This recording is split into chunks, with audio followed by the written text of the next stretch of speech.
अवधूत चिंतन श्री गुरुदेव दत्त. आपण आता परमपूज्य शरीर दादा लिखित हो आवे आसना ऐसे या पुस्तकाचे वाचन करत आहोत. ही सर्व पुस्तकं वामनराज प्रकाशनची आहेत. त्यात काही परमपूज्य दादांची, काही परमपूज्य ताईंची, काही परमपूज्य मामांची आहेत. आज आपण परमपूज्य श्री शिवडे महाराज यांनी लिहिलेले हो आवे आसनाचे पुस्तक वाचनात घेतले आहे. काल आपण उससी तरी भले संक्षेपे सांगू हे पाहिलं. आज तेची षष्टायाची प्रगट आसना लागून स्पष्ट जीवात्मभाव एकवट होती तेणे. आणि आता तेची म्हणजे जे योगतत्व 5व्या अध्यायात श्री भगवंत बोलले होते तेच नंतर 6व्या अध्यायात त्यांनी आणखी स्पष्टपणे सांगितले. ते तेथे काय स्पष्ट करतात तर आसना लागून स्पष्ट. माऊलींचे हे शब्द विशेष महत्वाचे आहेत.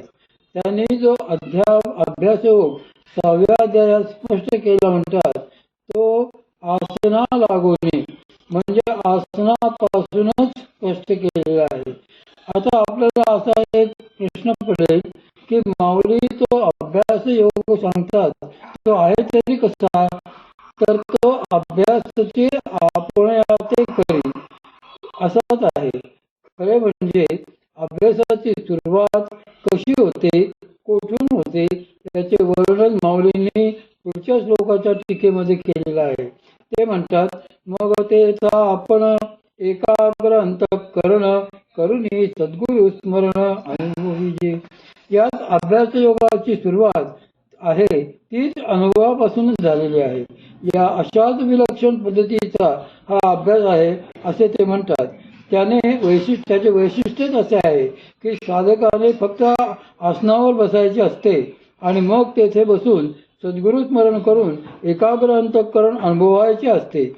याचा अर्थ असा आहे की यम, नियम आणि आसन, प्राणायाम हे अभ्यास योगात साधन म्हणून येत नाहीत. त्यांना येथे गौणत्व आहे.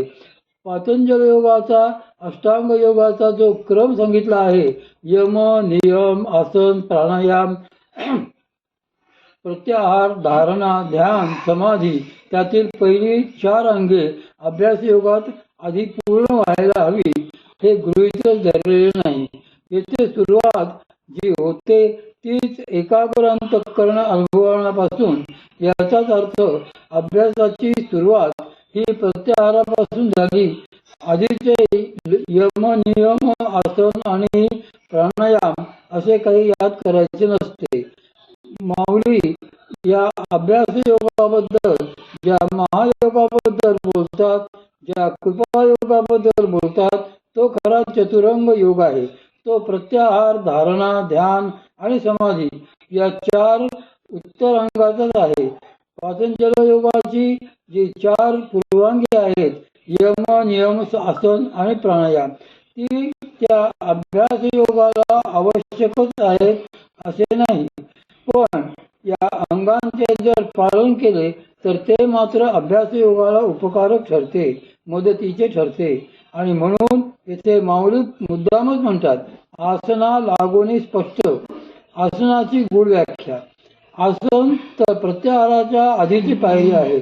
अष्टांग योगातील तो 3रा विभाग आहे. त्याच्यानंतर 4था प्राणायाम सांगितला आहे. आता गंमत अशी आहे की माऊली जरी येथे आसनाबद्दल बोलते आहेत तरी यात आसनावर बसावे कसे याचा त्यांनी फारसा विस्ताराने उहापोह केलेला नाही. फक्त एका ओळीतच तो विषय त्यांनी संपवला आहे. त्यांच्या पलीकडे जास्त काही सांगितलेले नाही. या आसन शब्दाच्या मोठ्या सुंदर व्याख्या नाथ संप्रदायातील विविध महात्म्यांनी केलेल्या आहेत. आसन शब्दाची अशीच एक अत्यंत सुंदर व्याख्या सद्गुरू श्री गोरक्षनाथ महाराजांनी सिद्ध सिद्धांत पद्धतीमध्ये सांगितलेली आहे.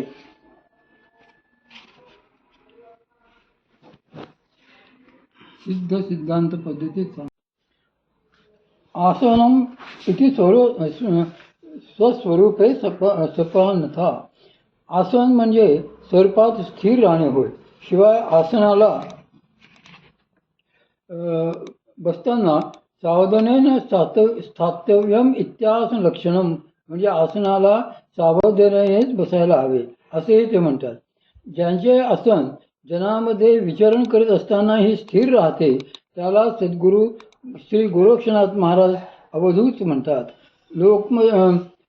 लोकमध्ये स्थिरासीनः, याचाच अर्थ असा की लोकांमध्ये मिसळूनही ज्याची स्वस्वरूपाची असलेली तदाकार या कधी भंग होत नाही त्याचेच आसन खरे स्थिर झाले असते असे म्हणावे व त्यालाच अवधूत जाणावे. आपण ज्याला आसन म्हणतो त्याचे प्रत्यक्षात दोन भाग असतात. आपण ज्याच्यावर बसतो त्याला आसन म्हटले जाते आणि त्याच्यावर ज्या पद्धतीने बसतो त्यालाही आसनच म्हणतात. या दोन्ही गोष्टी बाजूला ठेवून नाथ संप्रदायांची व्याख्या मात्र तिसरीच गोष्ट सांगते. त्यात ते असे म्हणतात की जर आपले मन स्थिर झाले, प्राण स्थिर झाले आणि त्या स्थिर प्राणामुळे जीव जर आत्मस्वरूपात लय पावला, म्हणजेच आपल्या वासनांचा भाग टाकून जीव जर आत्मस्वरूपाला प्राप्त झाला, तर ती प्राप्त होणारी जी स्थिर सम अशी दशा आहे त्या दशेलाच आसन असे म्हणावे. आणखी वेगळा विचार त्यांनी सांगितलेला नाही. याही विचाराचा भाग माऊलींनी परंपरा म्हणून गुढीत धरला आहे. आता येथे माऊली सांगत आहेत की म्हणून तैसे ते जाणावे, मन राहते पाहावे, राहेर तेथे रचावे आसनाईचे. म्हणूनच्या आधी त्यांनी जो भाग सांगितला आहे तो स्थान महात्म्याचा आहे. त्यात ते म्हणतात की साधनेला बसण्यासाठी जे स्थान आवश्यक आहे, जे स्थान आपल्याला निवडायचे आहे, त्या स्थानाचीही काही वैशिष्ट्ये तपासायची असतात. ती जर त्या स्थानाच्या ठिकाणी असली तर त्यांचा साधनेला उपयोग होतो, साधना आणखी चांगली होते. ती वैशिष्ट्ये कोणती आहेत याबद्दल ते थोडक्यात सांगतात की जो संती वसविला ठावो, ही त्यांची पहिली अत्यंत महत्त्वाची अट झाली. आम्ही साधनेसाठी ज्या जागी बसू त्या जागी संत महात्म्यांनी तप केलेले असावे किंवा ती जागा संतांनी वसविलेली तरी असावी. संतांच्या चरणरजाने ती जागा पवित्र झालेली असावी. तो झाला संती वसविला ठावो. पुढे त्यांनी दुसरी अट सांगितली आहे.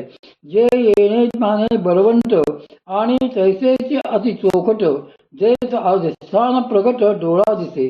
म्हणजे ज्या जागी बसल्यानंतर मनात श्री भगवंतांबद्दल विचार येतो, मन आपोआपच लय पाहू लागते, अशी ती जागा असावी.